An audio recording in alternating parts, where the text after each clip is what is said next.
nơi trong ngày này cứ được nộp bằng sụp nết thật hay khả năng sầm đáy nơi trong xây về lì đây chỉ cầm phú lơ bị khọ thằng lái này khang sầm bồ liệp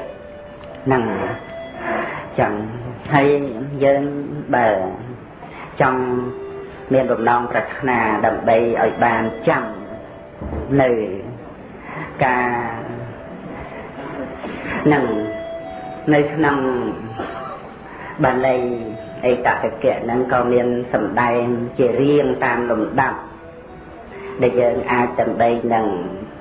riêng hay sốt ở bàn sọc nía nè tiếng nào để pre sama tam phật sầm đai nông pre sẽ toàn là bệ đạo này giờ năng lệ sai sập quật tiếng miền bàn này riêng nào hay để nhầm cái này ba sầm đai rừng rau của vật trên nhẫn đòi này nơi trong Atthakatha bà bà lấy nó cạnh ai con bị chắc ai riêng chạm bán sốt tới sọc nì đôi con sầm đai tha ấy tạ được kem phích khẩu về mẹ mẹ sao và càng nắng phích khô nắng mà nè bị khẩu từng lái khăn bẩn đa thì khẩu sao vẽ rồi bỏ tập hà tuột nắng đây chỉ cầm phu thì ấy tạ cái kiện nó chỉ cầm phu nắng rót tăng nhiều nắng vậy thì chẳng anh nhà còn tăng nhiều nắng mà hai pan nhà nắng vậy thì chẳng sẽ lấy bọt tàu ít thì mòn tà nắng vậy thì chẳng mẹ ha mô cái liền nổ và nó dân sâu bàn này chẳng thu tạ với tiền nắng vậy thì chẳng mà ha cắt sập vào để phải trả khẩu cả nắng vậy thì chẳng nửa rồi thổ ôi cha có đi cả nắng vậy thì chẳng phát thì dấu cả lệ cổ thìa vậy bọt tàu mạnh chút ra nắng vậy thì chẳng lệ con đã cả phát thì dấu xây hạt nè thì cả nắng vậy thì chẳng bên đô lệ thìa là thìa chủ thầm lệ cả từ cả nắng vậy thì chẳng phần nào mòn ta ní bọt tàu sang khét tên nè phía sẽ ta sắc vượt thà rê nè áp thang đi phía chọn ta nắng dễ chỉ tên mẹ ha cả cha nào tệ việc cố bà thầm màu ê tạ thật kém thì cứ về mẹ mẹ sao và cả nắng thích khổ năng mẹ nô mẹ dân cả dân ác thì nên mẹ chọn tà năng dạ thì tên chọn là bàn tạc cao chế tao bị quạt đã cậu sở là năng dạ thì tên chọn là bàn tạc cao bánh nhà bị quạt đã cậu sở là năng dạ thì tên mẹ ha bàn tạc cao nạ về heri năng dạ thì tên sở phù tệ để thế này già năng dạ thì tên sở phù tệ ranh nhà cả năng dạ thì tên rê là tao khá thì rẽ vẽ nhiều chia gì năng vậy thì chẳng cầm khá rê và tàu Arab theo vì năng vậy thì chẳng sốt hoạt tố cao lệ vị sao tàu tiền Arab theo vì năng vậy thì chẳng sao nào tiền hay cao lệ vị sao cao lệ giàn á vét cả rạ mà năng vậy thì chẳng sao nào cậu đấy căn nào nên để dân riêng nó bàn tận năng rồi bàn tỏ tới nó lê thì năng dạ tị tém xây và lì sở thế thì một tà năng dạ để tém vác cà lì tệ vẹt cố tụ tì dạo năng miền bật lây đọc riêng hay sầu bàn chẳng hay việc đấy trai nó cả na tuần cha có bàn sẽ đạt tới ai triệt bàn hay năng sắp xa tam triệt bật lây năng tới có ai vô này việc đấy trai bàn năng chầm nơi nằmประวัติเรื่องราวរបស់ព្រះសីវលីនេះចឹងគឺមានសម្ដែងនៅក្នុងគម្ពីរច្រើនណាស់ដូចជាគម្ពីរអបទាននិងថេរគាថាគម្ពីរឧទ្ទានគម្ពីរអេតតកៈបាលីធម្មបទព្រះមណៈវគ្គខាងចុងហ្នឹងមានច្រើនសន្ធឹកសន្ធាប់ នឹងរួមសេចក្តីមកខ្ញុំកណ្ណាខ្ញុំបាននឹងសម្ដែងប្រកេនកណ្ណាគុណចាស់ទាំងដោយនៅក្នុងសាសនានៃព្រះសម្មាសម្ពុទ្ធបតមុត្តរៈនឹងលោកក៏បានជ្រះថ្លាក្នុងតំណែងដែលជាភិក្ខុហ្នឹងលើភិក្ខុទាំងឡាយផ្នែកខាងសម្បូរលៀបសក្ការៈហ្នឹងលេភីណាំងយតិទាំងសីវលីទាំងហ្នឹងបល័យចឹងហើយក៏បានបំពេញនៅបន្ទសល់ជាប់តគ្នា7ថ្ងៃដើម្បីប្រាថ្នាតំណែងនឹងព្រះសម្មាសម្ពុទ្ធបតមុត្តរៈទ្រង់ជ្រាបដោយព្រះញាណជាអនាគតក៏បានព្យាករក៏លបត់នឹងឯងថានឹងត្រូវបានសម្រេចក្នុងតំណែងនឹងដែលជាសាវករបស់ព្រះសមណគោតមចាប់ពីនឹងមកគឺថា100,000កាប់ទៀតទាំងការដែលត្រាច់អង្គត់ក្នុងវត្តសង្សារដោយកម្លាំងបុណ្យតែជាបច្ច័យតតែងឲ្យមានជាតិកំណើតក្នុងសុគតិភពនឹងយ៉ាងណាការរៀបរាប់ដោយពិស្ដារបន្តិចទៅគឺនៅក្នុងសាសនានៃព្រះសម្មាសម្ពុទ្ធវិបស្សី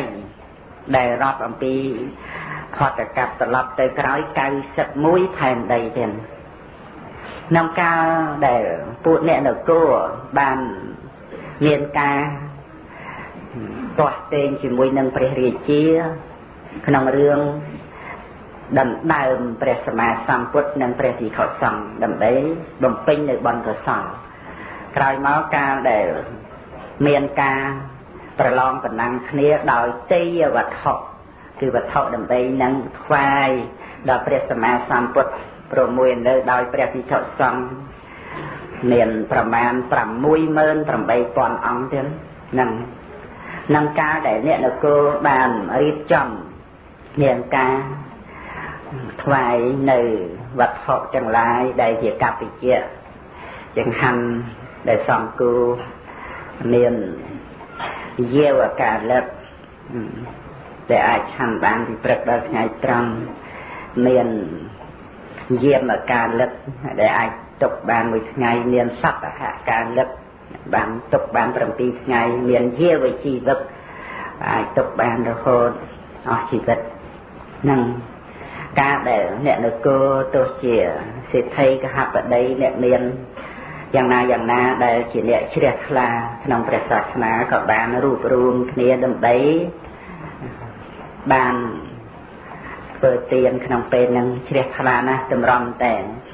ដណ្ដើមអំពីព្រះរាជាដែលជាព្រះពុទ្ធដីតាបានមកទៀតការដែលរៀបចំនៅទេយធម៌សពគ្រប់ហើយនឹងពិចារណាមើលទៅដោយការជួបជុំនៅទេយវត្ថុទាំងអស់ហ្នឹងខ្វះទឹកខ្មុំហើយនឹងទឹកដោះរឹងទៀតហ្នឹងហើយរឿងការដណ្ដើមព្រះដណ្ដើមអីហ្នឹងគឺកណ្ដាគុណចាស់បានស្ដាប់ហើយតាំងតែពីដើមមកក្នុងប្រវត្តិរឿងរបស់ព្រះអញ្ញាកម្មដញ្ញៈម្លេះប៉ុន្តែក្នុងពេលនេះគឺនៅក្នុងសម័យហ្នឹងដែរសម័យដែលព្រះអញ្ញាកម្មដញ្ញៈបានធ្វើដោយស្រូវតាំងអំពីផើមស្រូវនឹងច្រូតធ្វើថ្វាយដល់ព្រះសម្មាសម្ពុទ្ធអីសពគ្រប់មានទាំងអស់ប៉ុន្តែដល់ទៅវានៅពីមុខហ្នឹងដែលយកមកគុំគ្នាទៅវាខ្វះពីមុខហ្នឹងហើយអញ្ចឹងតែចិត្តដល់ពេលដើម្បីនឹងថ្វាយដល់ព្រះសម្មាសម្ពុទ្ធមានព្រះភិក្ខុសង្ឃសន្ធឹកសន្ធាប់អញ្ចឹងក៏អ្នកនគរហ្នឹងចាត់មនុស្សឲ្យតាមរកហ្នឹងអញ្ចឹងដល់ពេលហ្នឹងឯងបរោះម្នាក់មិនជាអ្នកមានទ្រព្យសម្បត្តិអីច្រើនដែរទេបានដល់បុគ្គលដែលតាំងសេចក្តីប្រាថ្នាដើម្បីឲ្យបានតំណែងលើភិក្ខុទាំងឡាយផ្នែកខាងសម្បូរទៅដោយលៀបសក្ការៈនឹងឯងទាំងក្នុងពេលហ្នឹងគឺអ្នកដែលជាអតីតរបស់ព្រះសីវលីហ្នឹងណាទាំងនឹងដែលជាអតីតហ្នឹងបានអញ្ជើញដើរទៅក្នុងព្រៃទៅក៏ស្រាប់តែបានជួបនឹងខ្មុំដែលអត់មានមេអត់មានកូនអីហើយចោលអស់ទៅនៅសល់ទឹកទៀតនៅសល់ទឹក ប្រមាណប៉ុនដងនឹងកលនៅហើយក៏បានទឹកខ្មុកនឹងយកមកបរិសុទ្ធល្អណាស់អត់មានសម្រាប់សត្វមានជីវិតអីទេហើយមិនត្រឹមតែប៉ុណ្ណឹងទេគឺជាឧបនិស្ស័យរបស់គាត់ណាស់ដោយសារថាអ្នកនគរនឹងខ្វះអីស្រាប់តែគាត់ពេលហ្នឹងបានទឹកដោះរឹកទេហ្នឹងកាន់ដើរមកហ្នឹងជាមួយនឹងទឹកខ្មុំហ្នឹងមកជួបនឹងអ្នកដើរស្វែងរករហ័សរហួនរលាស់រលាំងដើម្បីនឹងបានយកទៅធ្វើទានឲ្យឈ្នះព្រះរាជានោះដែលខ្វះពីមុខហ្នឹងដល់ចឹងទៅជួបបរោះហ្នឹងទៅថាអ្នកយកទឹកខ្មុំហើយនឹងទឹកដោះរឹកហ្នឹងទៅណាដើម្បីថានឹងបានយកទៅធ្វើទានហ្នឹងប្រញាប់សួរបើថាលក់គឺថាទិញហ្នឹងថាខ្ញុំមិនមែនយកទៅឲ្យអ្នកណាទេយកនេះបើអ្នកត្រូវការខ្ញុំលក់ចឹងអ្នកនោះថាលក់ឲ្យតាមតម្លៃ1 កហបណៈដូចថ្លៃបន្តិចផង1 កហបណៈហ្នឹងពីព្រោះឲ្យតែបានប្រញាប់គាត់គិតថារបស់ទាំងអស់នេះមិនសមនឹងមានតម្លៃ1 កហបណៈទេគាត់ប្រកាសជាប្រញាប់ហើយរបស់ទាំងអស់នេះក៏មិនមែនជាក្រណាស់ណាដូច្នេះយើងត្រូវតម្លើងថ្លៃអញ្ចឹងដល់ទៅតម្លើងទៅ1 កហបណៈមិនព្រមលក់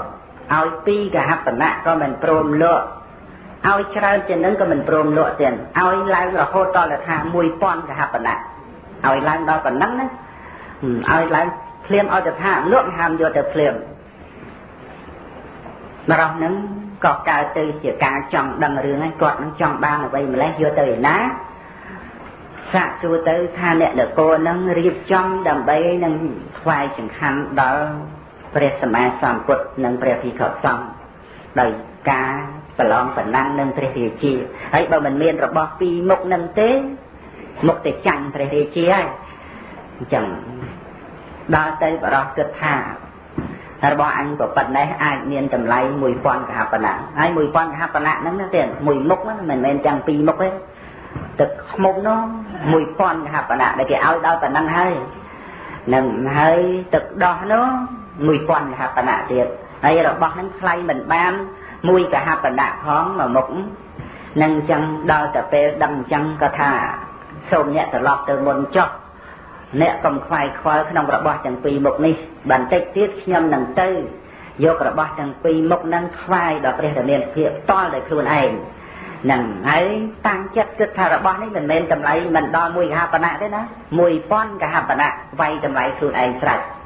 នឹងអញ្ចឹងដូច្នេះរឿង1000 កហបណៈក្នុងពេលនេះគឺមិនមែនយកលុយទេគឺយកបុណ្យជាមួយនឹងព្រះភិក្ខុសង្ឃមានព្រះសម្មាសម្ពុទ្ធជាប្រធាននឹងដែលជាបុគ្គលមិនមានអាសវៈកិលេសជាណៃជាស្រ័យបុណ្យដល់ប្រសើរនេះគឺជាដំណើរនៃបុគ្គលដែលមានឧបនិស្ស័យណាទៀតអាចដើម្បីចេះឆ្នៃនឹងរឿងជីវិតនេះឲ្យបានសម្រាប់ជាបុណ្យកុសលដោយអន្លើដោយលំដាប់ផ្នែកហ្នឹងក្នុងកាលដែលគាត់ត្រឡប់ទៅដល់ផ្ទះហើយក៏រៀបចំបូតទឹកខ្មុំនឹងឯងកូលាជាមួយគ្នានឹងទឹកដោះទៀតហ្នឹងកូលាជាមួយគ្នានឹងទឹកដោះនេះគឺជារបៀបធ្វើហើយលាយចម្រោះទៅដោយគ្រឿងផ្សេង5មុខទៀតដែលគាត់បានចំណាយប្រាក់ដោយនេសកៈផ្សេងទិញឲ្យតែគ្រឿងទេសយកមកលាយដើម្បីឲ្យកាន់តែមានរសហើយនឹងពួរវាចិត្តទៅដោយពួរនឹងរសដល់ល្អគឺទឹកខ្មុំលាយនឹងទឹកដោះនឹងហើយងូតទឹកអាប់បាននឹងសម្អាតដៃជើងខ្លួនប្រាណស្លៀកពាក់ល្អត្រឹមត្រូវកាន់របស់ទាំងអស់ហ្នឹងទៀតហើយដាក់នឹងស្លឹកឈូកនឹងសម្គាល់ថាស្លឹកឈូកហ្នឹងដូចជាស្អាតបាតល្អត្រង់ព្រោះនៅនឹងផ្ទះហ្នឹងមិនឃើញតែមានរបស់អីសំដើម្បីនឹងថាដាក់យកទៅបានស្លឹកឈូកក្នុងស្រាប់កាច់ស្លឹកឈូកនឹងឯងខ្ចប់យកទៅកាលដែលអ្នកនគរនឹងឯងថ្វាយដល់ព្រះភិក្ខុសង្ឃមានព្រះពុទ្ធជាប្រធានតាមលំដាប់ទៅដល់លេខរៀងនៃខ្លួនតាមលំដាប់ជួរណាទៀតមិនមែនចេះតែរឿងបជ្រាបចូលទៅទេក៏បានចូលទៅថ្វាយចំព្រះដែលមានប្រភពទៀត នឹងសូមព្រះអង្គទ្រង់ទទួលនៅបណ្ណាការដ៏ខ្សត់ខ្សោយរបស់ខ្ញុំព្រះអង្គម្ចាស់ក្នុងពេលនេះព្រះដែលមានវិភាកព្រះអង្គទ្រង់ទទួលដោយអនុគ្រោះនឹងរួចទៅក្នុងការនោះព្រះអង្គមានព្រះពុទ្ធបំណងញ៉ាំសេចក្តីជ្រះថ្លាដល់បរិសុទ្ធនឹងឯងឲ្យមានកម្រិតខ្លាំងក្លាដោយសេចក្តីជ្រះថ្លាហ្នឹងព្រះអង្គបានសម្ដែងនៅរិទ្ធធ្វើឲ្យទឹកឃ្មុំនិងទឹកដោះនឹងឯងឆាន់បានគ្រប់ភិក្ខុសង្ឃទាំងអស់កាលដែលភិក្ខុសង្ឃទទួលយកទៅឆាន់បន្តទៅមិនចេះអស់ទេក្នុងការឆាន់នឹងនៅក្នុងគម្ពីរនឹងបានប្រាប់ថាព្រះសង្ឃ68,000 អង្គទាំងច្រើនណាស់នឹង 68,000 អង្គមិនមែននៅក្នុងផែនដីយើងនេះទេណាទៀតផែនដី91ផែនដីមុនម្ល៉េះហ្នឹងជ្រះថ្លាសប្បាយចិត្តណាស់កាលដែលព្រះរាមានុភា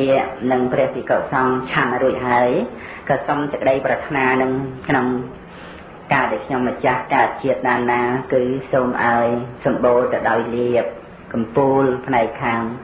បានលាភនឹងចឹងព្រះសម្មាសម្ពុទ្ធទ្រង់ផុតអនុមោទនាទៀតដូច្នេះគឺថាការបំពេញបុណ្យកុសលបន្តជាប់គ្នាមកឃើញមានការសម្ដែងក្នុងរឿងហ្នឹងគឺពួកអ្នកនគរសប្បាយចិត្តណាស់ដោយសារបានគាត់នឹងឯងបានបំពេញនៅវត្ថុឲ្យគ្រប់គ្រាន់លើគាត់នឹងឲ្យធ្វើជាប្រធានបុណ្យក្នុងពេលនឹងផងទៀតក្នុងការរៀបចំចាត់ចែងបន្តទៅនៅក្នុងរឿងថ្វាយទានដល់ព្រះភិក្ខុសង្ឃមានព្រះពុទ្ធជាប្រធាននឹងចឹងនៅក្នុងការត្រាច់រង្គត់ដែលជាសង្សារវត្តដែលជាភារៈធ្ងន់នៃបឋិជនទាំងបដិសន្ធិរបស់បឋិជនជាភារៈធ្ងន់ណាស់មិនតាន់ដើម្បីកោះរំលើងឫសគល់នៃបាបកម្មពីវិរិយបានឡើយក្នុងចន្លោះសាសនានៃព្រះសម្មាសម្ពុទ្ធកស្សបៈហើយនិងព្រះសម្មាសម្ពុទ្ធព្រះសមណគោតមបរមគ្រូនៃយើងក្នុងកាលនោះដោយផលនៃបុណ្យបានបដិសន្ធិមានជាតិកំណើតនៅក្នុងព្រះរាជវង្សក្នុងនគរពារាណសីទាំងព្រះបាទកាសីគ្រប់គ្រងនៅរាជសម្បត្តិក្នុងកាលនោះកលបុត្រនេះឯងព្រះសីវលីហ្នឹងណាទាំងបានបដិសន្ធិក្នុងព្រះគោនៃព្រះអគ្គបែសីនៃព្រះបាទកាសីក្នុងនគរពារាណសីក្នុងកាលនោះមាននគរដតេក្នុងដែនកោសលទាំងព្រះរាជាក្នុងនគរកោសលបានលើកកងទ័ពវាយលុកវាវដោយរហ័សរហួនហើយបានចូលទៅដល់ព្រះបរមរាជវាំងសម្លាប់ព្រះរាជាបានទៀតសម្លាប់ព្រះរាជាក្នុងនគរពារាណសីដែលជាព្រះចៅក្រុងពារាណសីហ្នឹងស្លាប់ទៅហើយក៏ដណ្ដើមអគ្គមហេសីព្រះចៅនគរពារាណសីធ្វើជាភរិយា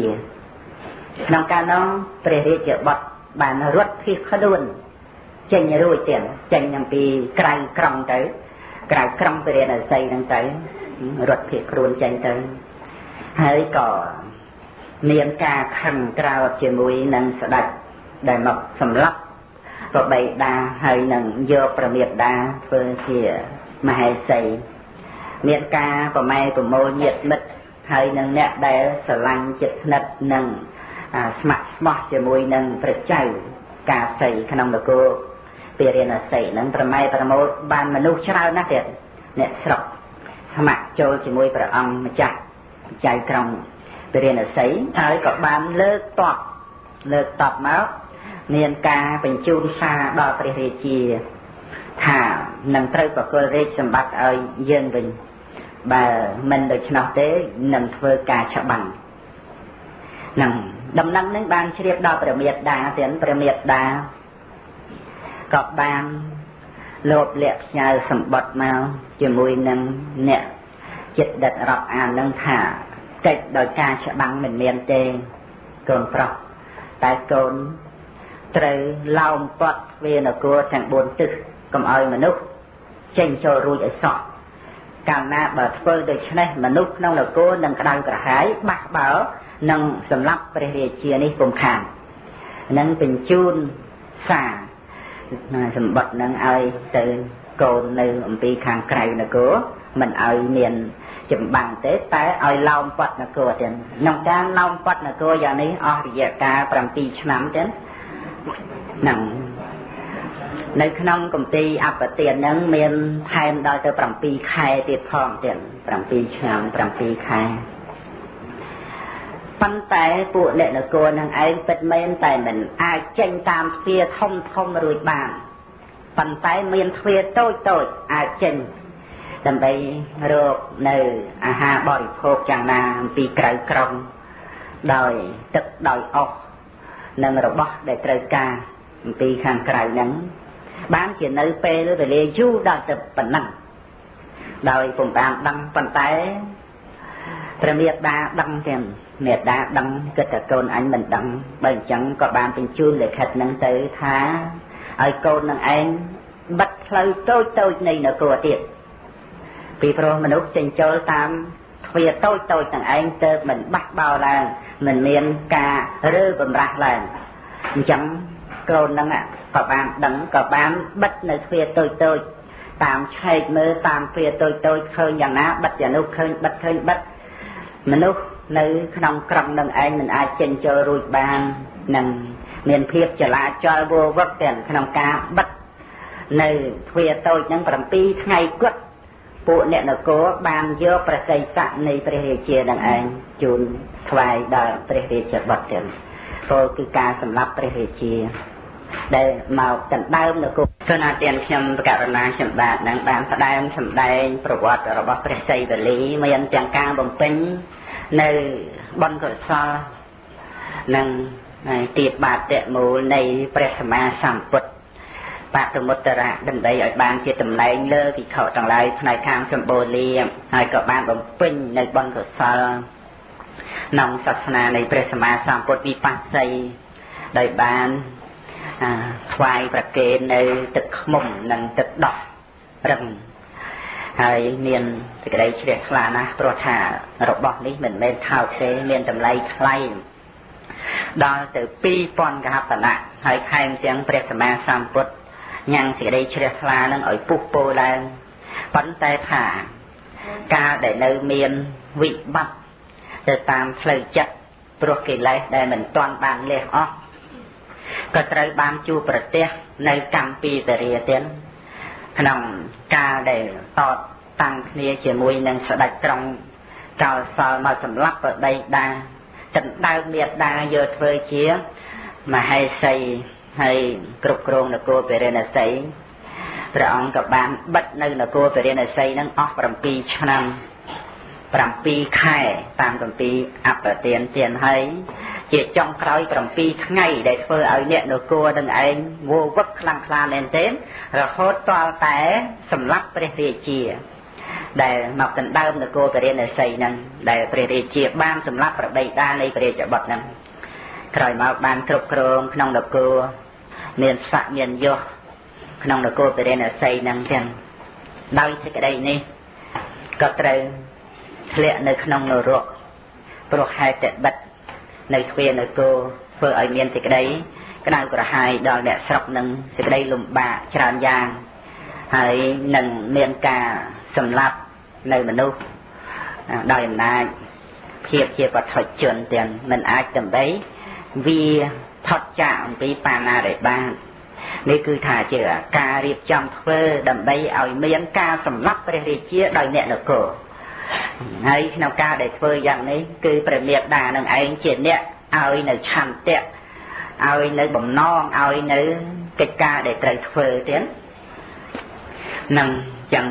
ក្នុងសាសនានៃព្រះសម្មាសម្ពុទ្ធបរមគ្រូនៃយើងក្នុងកាលនោះព្រះនាងសុបវាសាកោលយធីតាគឺជាបុត្រីនៅក្នុងនគរកោលយៈនៅក្នុងនគរកោលយៈហ្នឹងបានឈ្មោះថាកោលយធីតាឈ្មោះ សុបវាសានឹងក៏បានស្វាមីដែលមកអំពីសក្យនគរបរោះដែលមកអំពីសក្យនគរក៏នៅក្នុងវងនៃព្រះរាជាចំណែកកោរយធិតាក៏វងនៃព្រះរាជាទៀតបានគ្នាជាភរិយាស្វាមីទៅក្នុងកាលដែលគាល់ព្រះសាស្តាជាលើកទី1សុបវាសាឧបាសិកាក៏បានសម្រេចសោតាបត្តិផលនឹងគឺជាកម្ពូលលើឧបាសិកាទាំងឡាយផងដែរទាំងសុបវាសាកោលយធិតាហ្នឹងផ្នែកខាងថ្វាយនៅទានដល់ប្រណិតលើសនឹងការដែលសម្ដែងឯកតកៈហ្នឹងតាមលំដាប់ទៅដល់ឧបាសិកាហ្នឹងគឺមានសុបវាសាឧបាសិកានេះមានតំណែងមួយផងដែរក្នុងកាលដែលបាបកម្មពីវរានៅមានទាំងព្រះមេត្តាទាំងបុត្រដែលព្រះសីវលីនឹងឯងបដិសន្ធិនៅក្នុងគោជាប់តរហូត7ឆ្នាំ7ខែនឹងដែលគ្រាន់តែនៅក្នុងគោនៃព្រះមេត្តាសុបវាសាហ្នឹងណាទេនឹងក្នុងកាលនោះដែលប្រុងប្រៀបនឹងប្រសូតបុត្រគឺសីវលីហ្នឹងទៀតមកប្រុងប្រៀបនឹងប្រសូតហ្នឹង7ថ្ងៃមុននឹងប្រសូតមានសេចក្តីទុក្ខលំបាកមែនទែន7ថ្ងៃហ្នឹងលំបាកមែនទែនលំបាកណាស់ព្រោះថាគួរដែលចាស់ហើយហ្នឹងចាស់ទាល់តែ7ឆ្នាំជាអញ្ចឹងនឹងម្ល៉េះហើយក៏ដឹងខ្លួនថាបើសិនជាស្លាប់ទៅនឹងយ៉ាងណាសូមឲ្យបានជួបព្រះភ័ក្ត្រនៃព្រះសាស្តាតាមសេចក្តីដែលជ្រះថ្លានឹងព្រះអង្គក៏មានសេចក្តីត្រេះរិះគិតតាមវិស័យនៃព្រះអរិយបុគ្គលគិតថាព្រះសម្មាសម្ពុទ្ធព្រះអង្គទ្រង់ត្រាស់ដឹងនៅញយធម៌ទាំងពួងដោយប្រពៃចំពោះព្រះអង្គទ្រង់ត្រាស់សម្ដែងនៅព្រះធម៌ដើម្បីមិនមានសេចក្តីទុក្ខយ៉ាងនេះនឹងមួយព្រះសង្ឃសាវករបស់ព្រះដ៏មានព្រះភិក្ខព្រះអង្គប្រព្រឹត្តបរិបត្តិដើម្បីមិនមានសេចក្តីទុក្ខដែលមានសភាពយ៉ាងនេះព្រះនិព្វានផុតចាកនៅទុក្ខដែលមានសភាពយ៉ាងនេះព្រះនាងសុបវាសាមានសេចក្តីត្រេះរិះទៅក្នុងព្រះពុទ្ធព្រះសង្ឃដែលប្រព្រឹត្តបរិបត្តិដើម្បីឲ្យរួចផុតពីសេចក្តីទុក្ខដែលមានសភាពយ៉ាងនេះហើយនឹងនឹករលឹកដល់គុណព្រះនិព្វានដែលផុតចាកអំពីសេចក្តីទុក្ខយ៉ាងនេះក៏អាចដើម្បីគ្រប់គ្រងចិត្តបានផងដែរតែសេចក្តីទុក្ខលំបាកតាមផ្លូវកាយក៏ប្រព្រឹត្តទៅនៅក្នុងសភាពបែបនេះក៏បានពោលទៅកាន់ព្រះស្វាមីដើម្បីស្ដេចយាងទៅកាន់សំណាក់នៃព្រះតមានព្រះភិក្ខដែលព្រះអង្គទ្រង់គង់នៅក្នុងនគរនឹងកណ្ដធានវ័នក្នុងអារាមក្បែរក្រុងរបស់នាងសុបវាសានឹងដែរដើម្បីសួរអំពីការមិនមានរោគការមិនមានអាពាធការមានកម្លាំងក្រោកឡើងរហ័សរហួនរបស់ព្រះសាស្តាហើយក្រាបទូលអំពីសុបវាសាកោលយធិតាដែលត្រួតត្រងគួរ7ឆ្នាំហើយកំពុងតែមានការទុក្ខលំបាកដោយការវង្វេងគួរហ្នឹងគឺដោយសេចក្តីថាជាការលំបាកខ្លាំងព្រឹកទៅ7ថ្ងៃហើយនឹងព្រះស្វាមីក៏បានបញ្ញាបញ្ញត្តិដើម្បីទៅកាន់សំណាក់ព្រះរាមាវិភាទៅដល់ហើយក្រាបថ្វាយបង្គំព្រះអង្គហើយក៏បានពោលឡើងថាសុបវាសាកោលយធិតាក្រាបទូលសួរអំពីការមិនមានរោគការមិនមានអាពាធការមានកម្លាំងក្រោកឡើងរហ័សរហួនរបស់ព្រះអង្គហើយឧបាសិកាសុបវាសាត្រួតត្រងនៅគោ7ឆ្នាំហើយកំពុងតែលំបាកដោយគួរនោះ7ថ្ងៃហើយសូមព្រះអង្គទ្រង់បានជ្រាបនៅសេចក្តីនេះក្នុងកាលនោះព្រះសម្មាសម្ពុទ្ធព្រះអង្គក៏មានព្រះពុទ្ធដីកាសុភេនីហោតុសុបវាសាកោលយធិតាបត្តា បតតាំងអរោគំជាយតោសូមឲ្យឧបាសិកាសុបវាសាកោរិយធិតាមានសេចក្តីសុខសុខនៃហៅតោណាចឹងសុបវាសាកោរិយធិតាអរោគាកុំកបីមានរោគអរោគំបតតាំងជាយតោសូមឲ្យបត់នោះឯងប្រសូតមកកុំកបីមានរោគដំណើរគ្នានឹងព្រះពុទ្ធដីកាព្រមគ្នានឹងព្រះពុទ្ធដីកាបញ្ជាប់ទៅក្នុងកាលនោះព្រះនាងសុបវាសាក៏ប្រសូតព្រះសីវលីមកដោយសិរីសួស្តីដូចជាចាក់ទឹកអំពីក្អមព្រះញាតិវង្សពពួកញាតិទាំងអស់ប្រុងប្រៀបតែនឹងស្រែកយំឲ្យទៀតព្រោះចង្អៀតចង្អល់តាមតឹងអាណិតឧបាសិកាសុបវាសាជាច្រើនថ្ងៃណាស់មកហើយដែលនាងមានសេចក្តីលំបាកហើយដល់ទៅកម្រិតប្រុងនឹងស្រែកយំហើយក៏ស្រាប់តែនាំគ្នាសប្បាយរីករាយសើចឡើងញញឹមញញែមទាំងដែលទឹកភ្នែកនឹងមិនតាន់ជូតអស់អំពីមុខទាំងនឹងសើចសប្បាយរីករាយក្នុងកាលដែលព្រះស្វាមីបានត្រឡប់ទៅដល់ក្នុងកាលនោះកាលដែលបានប្រសូតព្រះសីវលីហើយមានសេចក្តីសប្បាយរីករាយណាស់ក៏បានមានការដាក់ឈ្មោះដាក់នាមថាសីវលីហ្នឹងដោយសេចក្តីថាគឺជាបុគ្គលរំលត់សេចក្តីទុក្ខឲ្យដល់ពួកអ្នករាល់គ្នាព្រោះកាលដែលប្រសូតមកនាំឲ្យអ្នកក្នុងនគរជាពពួកញាតិនឹងសប្បាយរីករាយចិត្តខ្លាំងណាស់ហ្នឹងហើយព្រះសីវលីនឹងសម្បូរទៅដោយលៀបតាំងពីនៅក្នុងផ្ទៃនៃមេត្តាទៀតដែលបដិសន្ធិកាលណាមេត្តានឹងឯងគ្រាន់តែទៅប៉ះពូជស្រូវនឹងស្រាប់តែដុះមកណាទៀតហើយយកទៅស្រាប់ព្រោះក្នុងស្រែស្រូវនឹងបានផលលើសគេច្រើនធម្មតាពុនពេកស្រូវនឹងច្រើននឹងអញ្ចឹងហើយបើថានៅនឹងជារុកចាប់កម្មចង្រុកស្រូវកៅបញ្ចេះអស់ទេហើយបើថានៅនឹងភេជ្ជៈកម្មភេជ្ជៈអ្នកដតីយកអ្វីពីភេជ្ជៈនឹងឲ្យទៀនដល់អ្នកដតីឲ្យកណ្ដាលក៏មិនចេះអស់ទេក្នុងភេជ្ជៈតូចមួយហ្នឹងគឺមិនចេះអស់បើថាដួសបាយមិនចេះអស់ដួសនំមិនចេះអស់អាហ្នឹងម្ដាយដែលមិនទាន់បានប្រសូតសីវលីហ្នឹងដោយអំណាចបុណ្យរបស់សីវលីហ្នឹងតែប៉ុន្តែឲ្យផលជាមួយគ្នាហ្នឹងបុណ្យហ្នឹងបាបហ្នឹងឲ្យផងដែរដែលឲ្យដល់នៅសេចក្តីទុក្ខលំបាកដោយសារសីវលីនៅក្នុងផ្ទៃហ្នឹងដែលភិក្ខុទាំងឡាយបានពោលឡើងថាបុគ្គលដែលនៅក្នុងគួរ7ឆ្នាំ7ខែហើយទុក្ខលំបាកនៅក្នុងគួរនឹងឯង7ថ្ងៃនឹងពាក្យរបស់ភិក្ខុហើយទានតែថា7ឆ្នាំ7ខែ7ថ្ងៃហ្នឹង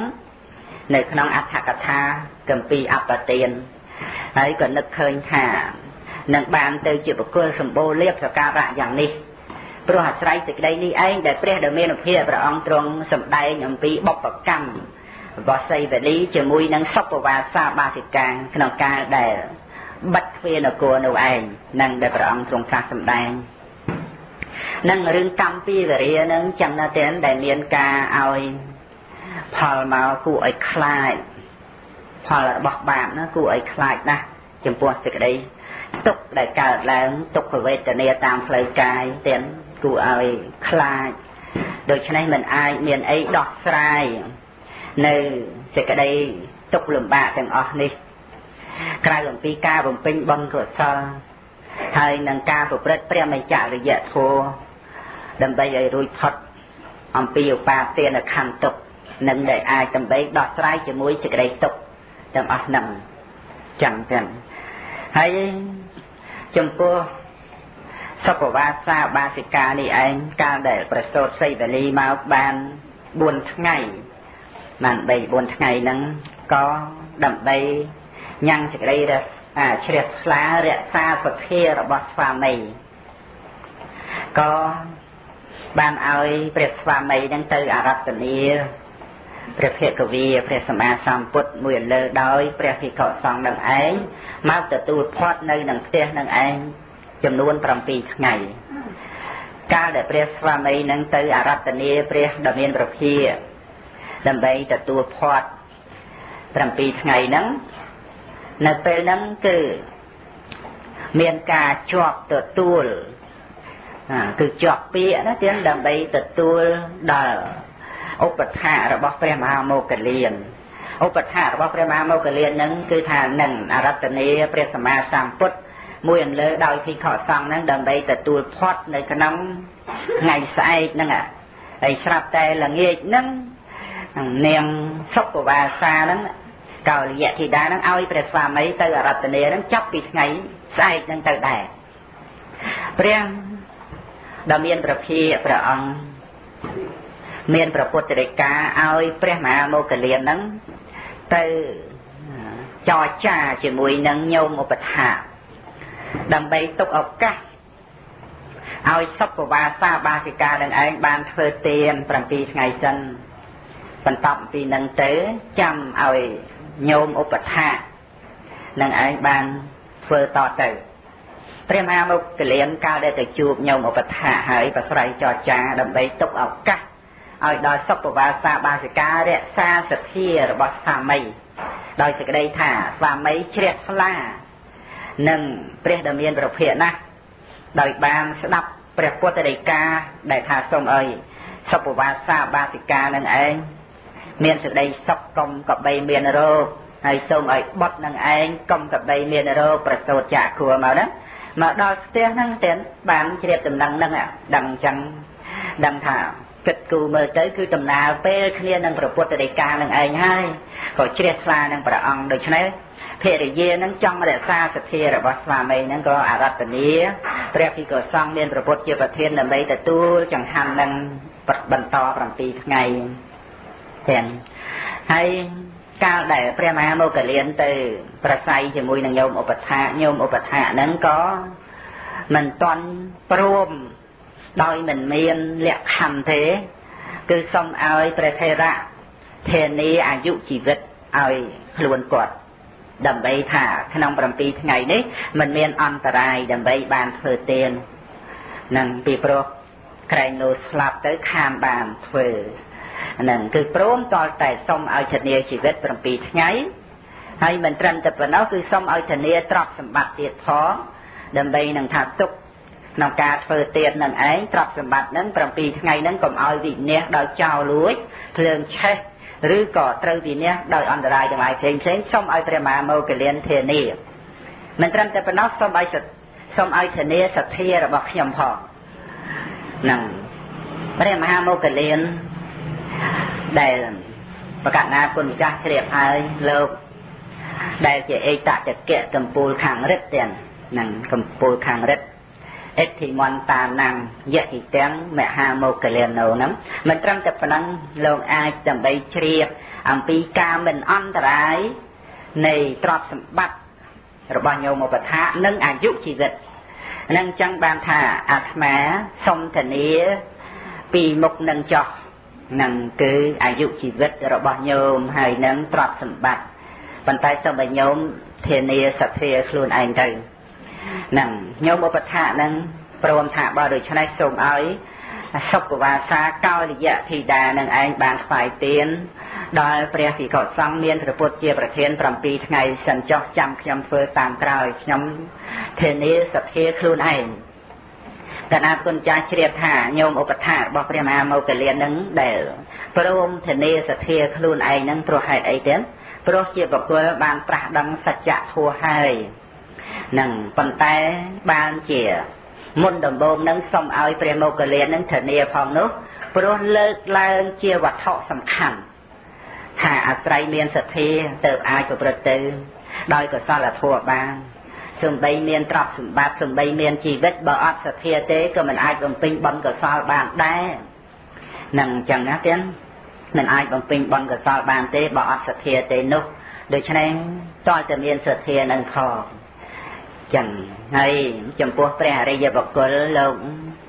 mình miền ca cầm ra nơi khăn ông bật và thua bật xong thế lộc mình miền isa mình miền mặt chạ dạ lại chẳng cứ lộc prom đầm bay thần nia sạch thia đại khuôn ai cho nâng tiền và cả na quân bị cha nè đại slap nè đại chia khăn ông bom cờ sao mìnhប្រមា